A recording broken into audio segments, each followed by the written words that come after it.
Hi, I'm Jimmy Brown, and today I'm going to show you how to play Immigrant Song, that classic track that opens Led Zeppelin 3.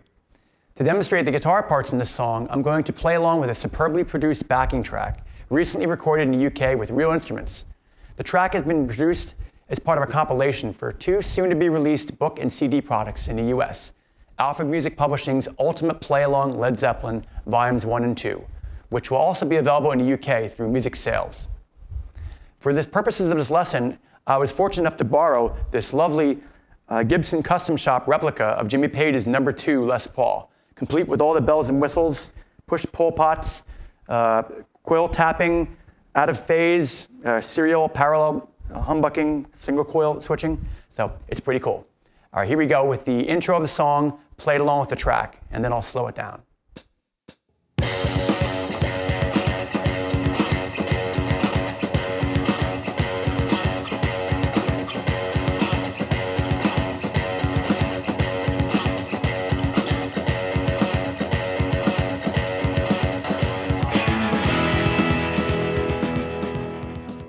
Okay, I stopped there for a reason because the part changes a little bit. So let's go back to the intro going into the first verse with the backing track slowed down. And I'll give you some pointers on playing this seemingly simple yet tricky riff.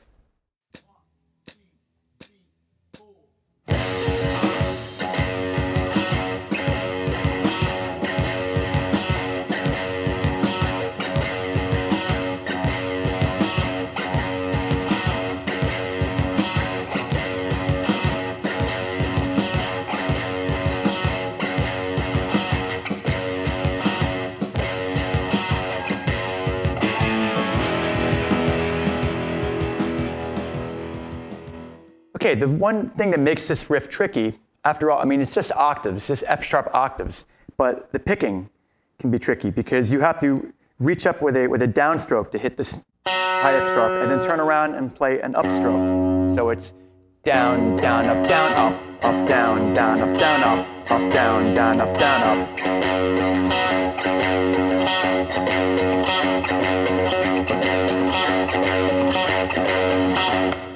Playing it any other way just doesn't feel right. Down, down, up, because you're playing 16th notes, so you have to go down, up when you have two 16th notes in a row. So you can get away with consecutive downstrokes at this tempo when you're just playing 8th notes. So down, down, up, and then up, you have to do another down. Down, up, down, down, up. This is what's called inside the strings picking. If you look at these two strings, these two F-sharp notes, I'm picking on it, they form like a parallel line here. So I'm picking on the inside of them. That's actually harder. An easier way to pick would be to go outside the strings. You get a lot more speed that way because the hand, each pick stroke sends your hand in the direction of the next note. But that just, unfortunately, does not really work out for this song. So the best bet is to try to just stay relaxed and try not to waste any movement. And just let the pick kind of like get off that note and just kind of like roll back over to the low note.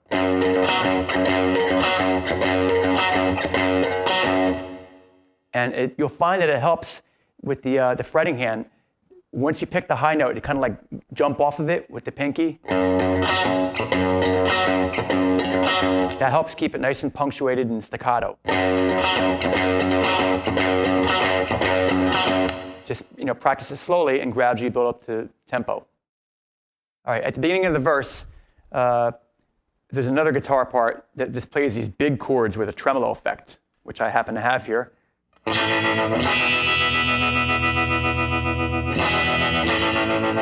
then that guitar is out. Okay, but the main guitar is also playing those chords without the tremolo effect. But it could be a little tricky just getting into that first A chord because it's just single notes.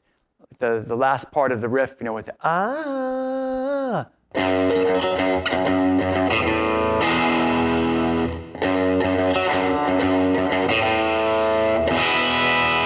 Now both guitars are playing that E, A, and then you're back to the riff. Okay, the reason I paused before is now that we're into the verse, Jimmy Page kind of truncates the riff a little bit. He leaves out one note. So instead of bum, bum, bum, bum, bum, bum, bum, bum, bum, It's just bum, bum, bum, bum, bum, bum, bum, bum, bum, bum, bum, bum. I don't know whether he felt it just kind of felt more grooving or less busy behind the vocals that way, or maybe it was just, it's kind of hard to keep that going, This has more staying power. The riff has already been established, and again, there were vocals being sung above it, so it probably worked out better to just have the riff slightly simplified. All right, next up is the chorus part, which comes after the verse. I'm going to play it at full tempo with the backing track, and then I'll play it slowed down, and then I'll just show you. It's fairly easy.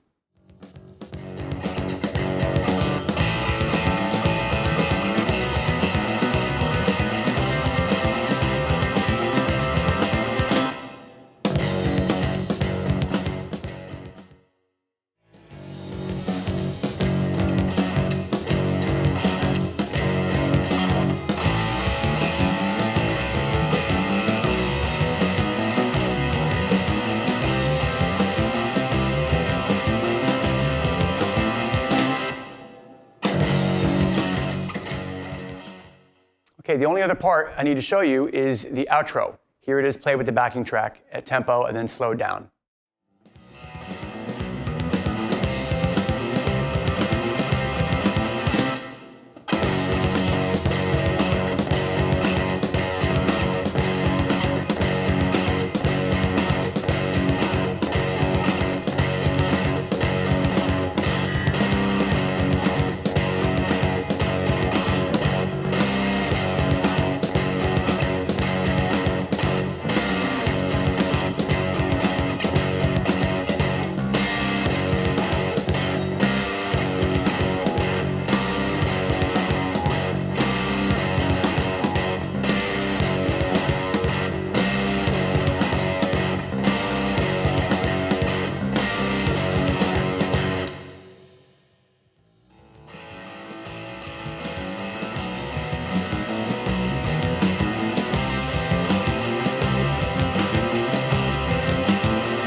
So the only thing different about this outro are those chord punches, which now I've seen this in transcriptions, and a lot of people have assumed it's C9